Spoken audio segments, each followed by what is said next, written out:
Hello friends, नमस्कार। एक बार फिर स्वागत करेंगे आपके अपने यूट्यूब चैनल जीडीएस जी के क्लासेस में। तो वक्त हो चुका है आपके एसएससी जीडी कांस्टेबल 2024 के एग्ज़ाम के लिए जो स्टैटिक जी की क्लास चलती है इसकी, ठीक है। जैसा मैं आपको बताया हूँ कि डेली 7 बजे शाम में आपको यह बैच दी जाएगी स्टैटिक जी की जो क्लास है। तो आज हम एसएससी जीडी कांस्टेबल 2024 के इस बैच में भारतीय अर्थव्यवस्था के टॉप 25 क्वेश्चन को कवर करेंगे, ठीक है, जो आपके एग्जाम के दृष्टि से काफ़ी ज़्यादा इंपॉर्टेंट होने वाला है। तो वीडियो को लाइक, कमेंट, शेयर करिएगा, चैनल को सब्सक्राइब करिएगा और प्यार सहयोग बनाए रखिएगा। तो साथियों, पहले नंबर का क्वेश्चन है कि भारतीय अर्थव्यवस्था कैसी है। तो दोस्तों, भारतीय अर्थव्यवस्था की अगर जो हम बात करेंगे तो आपकी जो भारतीय अर्थव्यवस्था है वो आपकी मिश्रित अर्थव्यवस्था है। कैसी अर्थव्यवस्था है दोस्तों? तो मिश्रित अर्थव्यवस्था है, ठीक है। सही उत्तर हो जाएगा पहले नंबर के क्वेश्चन का सही विकल्प हो जाएगा आपका विकल्प डी, ठीक है, कि भारतीय अर्थव्यवस्था आपकी मिश्रित अर्थव्यवस्था है। चलिए, इसी कड़ी में नेक्स्ट क्वेश्चन देखेंगे कि भारतीय अर्थव्यवस्था का कौन सा क्षेत्र सकल राष्ट्रीय उत्पाद में सबसे अधिक योगदान करता है। तो भारतीय अर्थव्यवस्था का कौन सा क्षेत्र जो है वह सकल राष्ट्रीय उत्पाद में सबसे अधिक योगदान करता है।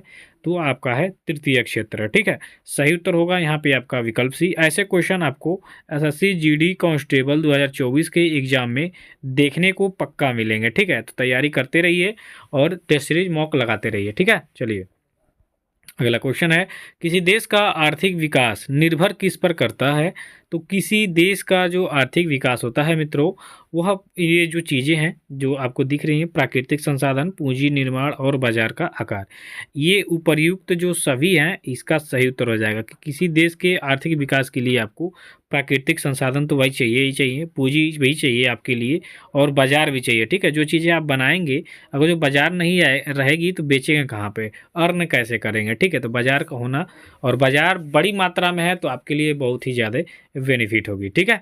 तो चलिए, अगला क्वेश्चन है आपका, किस राज्य को अत्यधिक कुपोषण के कारण भारत का इथोपिया कहा जाता है। अब देखिए, ये काफ़ी ज़्यादा इंपॉर्टेंट क्वेश्चन इसलिए है क्योंकि ऐसे क्वेश्चन आपको देखने को मिलेंगे एग्जाम में। तो किस राज्य को अत्यधिक कुपोषण के कारण भारत का इथोपिया कहा जाता है। तो इसका राइट आंसर हो जाएगा आपका मध्य प्रदेश, ठीक है। मध्य प्रदेश जो राज्य है, यहाँ पे अत्यधिक कुपोषण के कारण इसे भारत का इथोपिया कहा जाता है। क्या कहा जाता है? भारत का इथोपिया, ठीक है। कुछ लोग यहाँ पे बिहार कर देंगे, तो बिहार ऐसा नहीं है या झारखंड नहीं है, ठीक है। यहाँ आपका मध्य प्रदेश होगा कि जो मध्य प्रदेश है अत्यधिक कुपोषण के कारण इसे भारत का इथोपिया कहा जाता है। चलिए दोस्तों, अगले क्वेश्चन में है कि भारत के राष्ट्रीय आय में सर्वाधिक योगदान है। तो भारत के राष्ट्रीय आय में इनमें से सर्वाधिक योगदान होता है आपका विनिर्माण क्षेत्र का, ठीक है। तो सही उत्तर होगा यहाँ पे आपका विकल्प भी कि भारत के राष्ट्रीय आय में सर्वाधिक योगदान है आपका विनिर्माण क्षेत्र का। अगला क्वेश्चन है कि भारत की राष्ट्रीय आय का प्रमुख स्रोत क्या है। तो दोस्तों, भारत के राष्ट्रीय आय का जो प्रमुख स्रोत है वो आपका है सेवा क्षेत्र, ठीक है। सेवा क्षेत्र से भारत का जो राष्ट्रीय आय है ये सर्वाधिक होता है, ठीक है। तो ये जो भारत के राष्ट्रीय आय का जो प्रमुख स्रोत है वो आपका सेवा क्षेत्र है। सही उत्तर होगा इस विकल्प में, जो आपका बी विकल्प दिख रहा है ये सही उत्तर होगा इसका।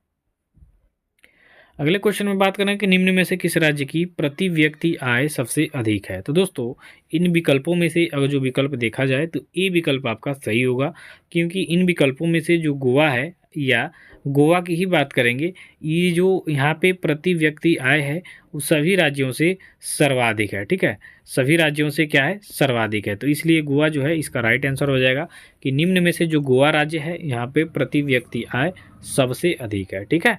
चलिए, अगला क्वेश्चन है, ड्रेन का सिद्धांत थ्योरी ऑफ ड्रेन किसने प्रतिपादित किया था।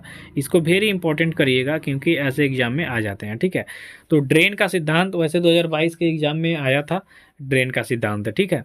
तो ड्रेन का जो सिद्धांत है इसका जो प्रतिपादन है वह किया गया था आपके दादा भाई नौरोजी द्वारा, ठीक है। सही उत्तर हो जाएगा यहाँ पे आपका विकल्प सी कि ड्रेन का जो सिद्धांत है वह दादा भाई नौरोजी के द्वारा दिया गया था, ठीक है दोस्तों। चलिए, अगला क्वेश्चन देखेंगे 90 नंबर का।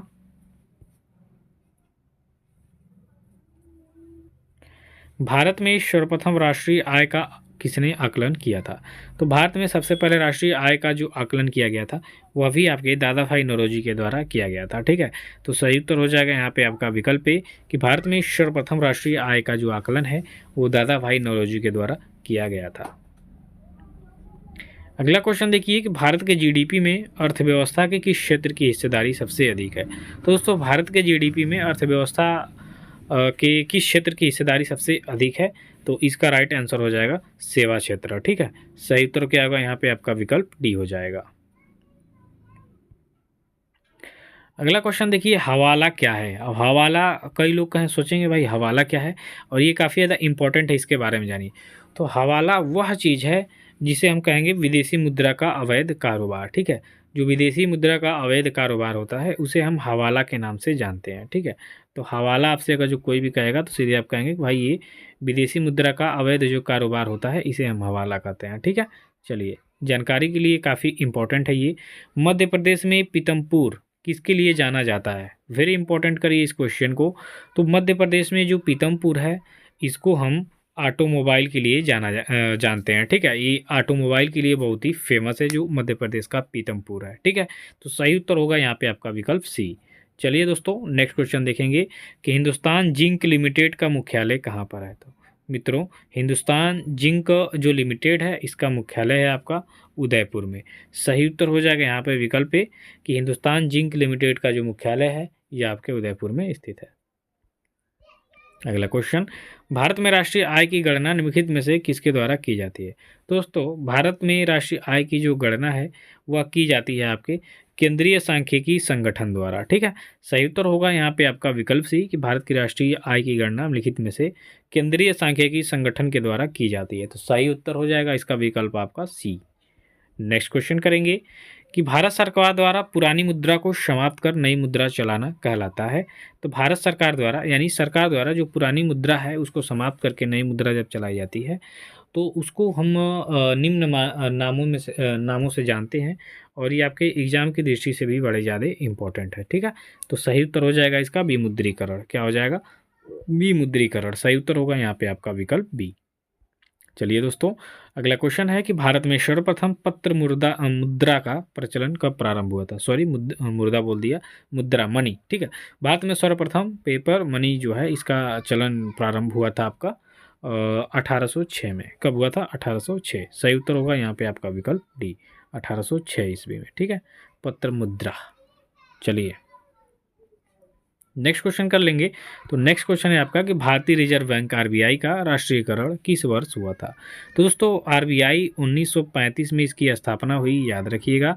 और इसका राष्ट्रीयकरण की अगर जो हम बात कर लेंगे तो इसका राष्ट्रीयकरण हो गया आपका 1949 में। ठीक है, याद रखिएगा 1949 इसका सही उत्तर हो जाएगा।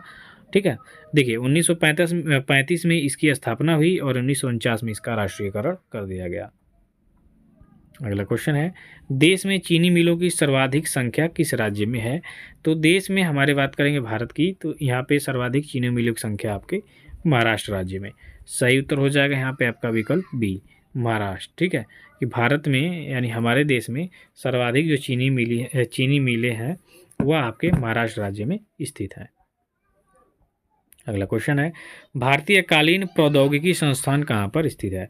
तो मित्रों भारतीय कालीन प्रौद्योगिकी संस्थान आपके भदोही में स्थित है। सही उत्तर होगा यहाँ पे आपका विकल्प सी कि भारतीय कालीन प्रौद्योगिकी संस्थान आपके भदोही में स्थित है। ऐसे ही नेक्स्ट क्वेश्चन करेंगे कि भारत में कृष्ण क्रांति किस क्षेत्र से संबंधित है। तो भारत में कृष्ण क्रांति आपके पेट्रोलियम से संबंधित है। ठीक है, सही उत्तर हो जाएगा यहाँ आपका विकल्प डी कि भारत में कृष्ण क्रांति जिसे हम कहते हैं वह आपके पेट्रोलियम से संबंधित है। चलिए नेक्स्ट क्वेश्चन देखिए, निम्नलिखित में से कौन सा केंद्र उर्वरक के साथ इस्पात उद्योग के लिए भी जाना जाता है। तो निम्नलिखित में से ऐसा कौन है जो केंद्र उर्वरक के साथ इस्पात उद्योग के लिए भी जाना जाता है। तो इसका राइट आंसर हो जाएगा आपका राउरकेला। ठीक है, राउरकेला जो है इसका सही उत्तर होगा। अगला क्वेश्चन है किस समिति ने कृषि पर कर लगाने की संस्तुति की थी। ठीक है, तो कृषि पर कर लगाने की जो संस्तुति है यह प्रस्तुत किया गया था आपके राज्य समिति द्वारा। ठीक है, सही उत्तर होगा यहाँ पे आपका विकल्प डी। ठीक है, चलिए अगला क्वेश्चन है कि भारत में हरित क्रांति का सर्वाधिक प्रभाव किस फसल पर पड़ा। तो भारत में हरित क्रांति का जो सर्वाधिक प्रभाव है वह आपके गेहूं के फसल पे पड़ा था। तो सही उत्तर होगा यहाँ पे आपका विकल्प ए। ठीक है, गेहूं।